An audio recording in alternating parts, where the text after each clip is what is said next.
And right now, we are 2 minutes away from the end of the trading day. Romaine Bostick here with Isabel Lee. Katie Greifeld on assignment. We're taking you through to the closing bell here with the global simulcast. Carol Massar and Tim Stenovec.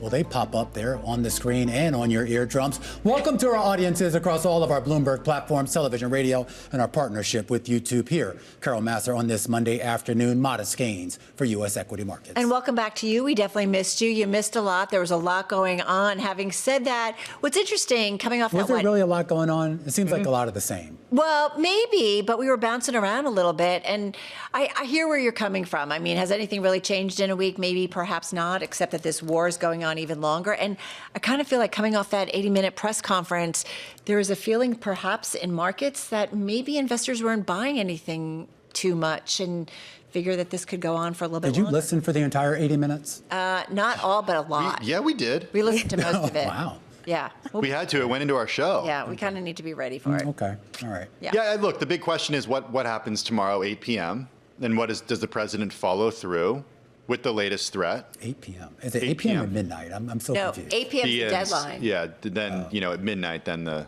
4 minutes, he said, 4 hours to kind of really get rid of everything in Iran. So, look, I don't know what the equity market is saying. I know the oil market is still saying that oil is still high. Yes. So... It is. Is that a bet that the Strait of Hormuz, Romaine, is going to open soon? I don't know. Sorry, Isabel.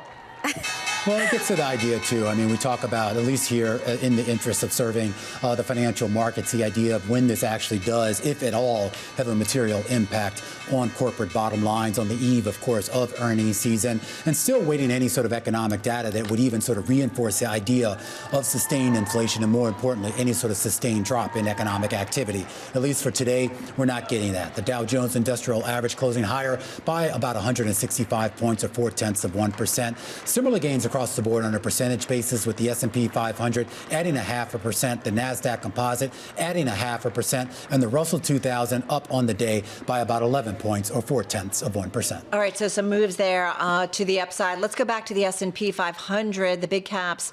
And Isabel, you've got about 324 names to the upside for the Monday trade, 176 lower and 3 unchanged. That's a big gain. We're looking at the IMAP and we're looking at all the 11 sectors, most of them in the green, just 2 in the red. We have the biggest gainers there being technology and consumer staples. Consumer staples up by 0.4%. The biggest losers are healthcare and energy, which is not really a big surprise. All right, a lot of green on the screen, so I had a lot to choose from.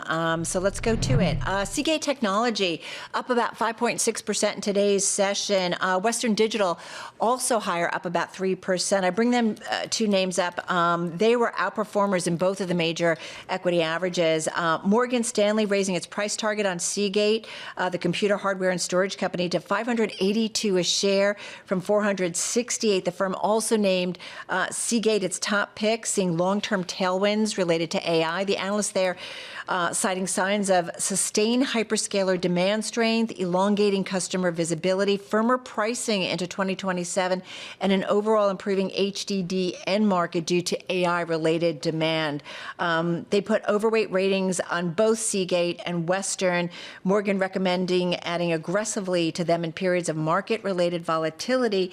Morgan also lifting its price target on Western Digital to $380 from $369. So Seagate up about 5.6%, Western Digital a gain of more than 3%. All right, let's flip it on over to AppLovin. Another call from Wall Street. This was, I believe, the #1 gainer in both the S&P and the NASDAQ 100. Wells Fargo analyst raising the firm's price target on AppLovin to $560 from $543 a share. Stock closed at $412 and change. So quite a move to the upside if it hits those targets. Keeps an overweight rating on the shares. The firm says checks are improving and buy-side sentiment is negative. Wells sees a positive setup into the first quarter earnings per share. Channel checks suggesting that the first quarter IAA industry growth above normal seasonality. AppLovin holding share in Meta Platforms. Progress limited. The firm's adds a lot of analysts speak there. But anyway, outperformance there. That went up almost 7% today. And one last, we don't talk about it a lot, Monolithic Power. This went up about 5.5% in today's session. #4 gainer in the S&P 500. Reader interest interest increasing, no real fundamental reason. It's a semiconductor device company, power solutions for industrial, telecom, auto, cloud, and some more. Up nearly 30% year to date. Just kind of wanted to single it out because there was a lot of momentum there. So Okay. there you have it. Okay, What? you got. Are you judging over? You know, we didn't miss this last week. Tim, what do you got? All right, I'll jump in here. How's that? Let's start with some of the decliners that were notable, at least to me. Tesla down more than 2%. An interesting note coming out from JP Morgan analyst who said investors should proceed with caution because the EV maker is in danger of weaker performance, cutting earning estimates for the company after those first quarter delivery numbers that we got last week disappointed investors. JP Morgan lowering its EPS estimate for the first quarter to 30 cents from 43 cents in its 2026 outlook to $1.80 from $2. Also, its 2027 forecast came down as well. But this is my favorite one of the decliners. Let's see it.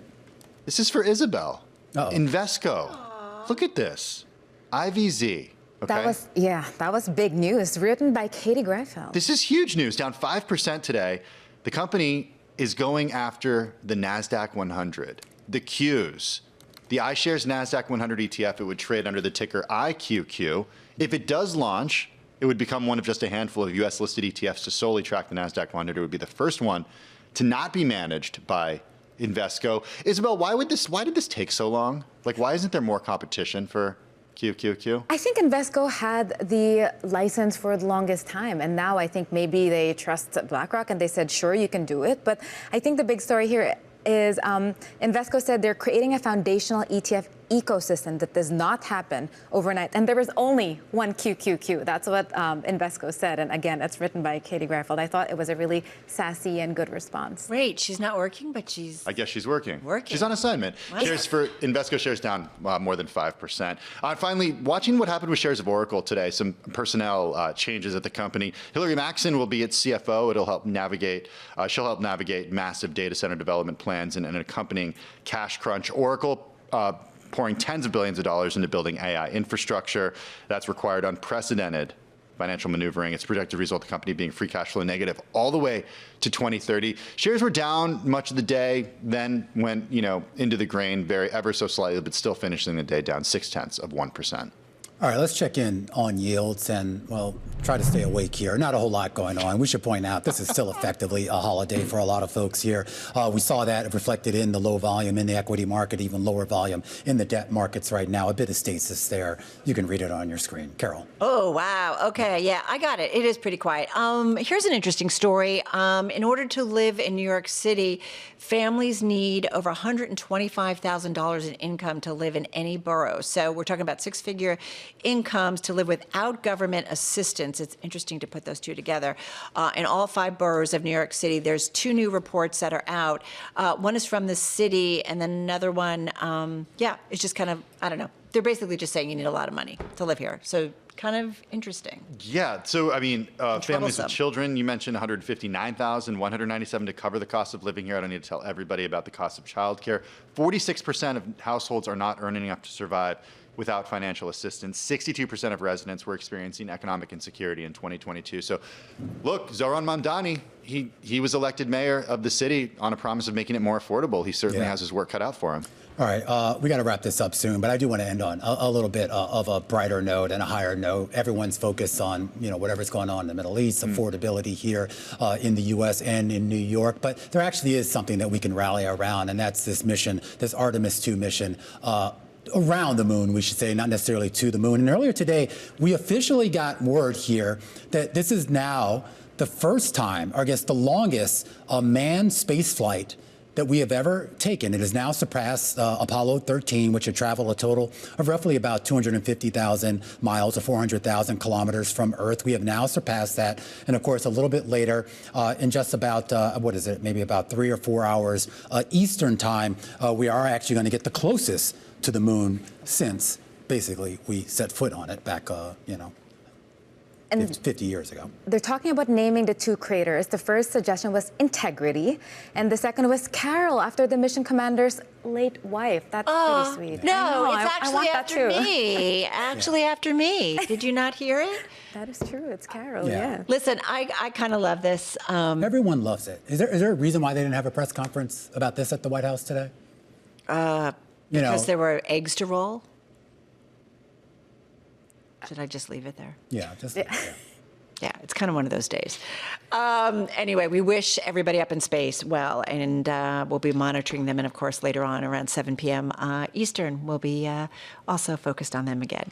Romaine, it's just so great to have you back. Imagine bringing the country together over something that we all sort of are into.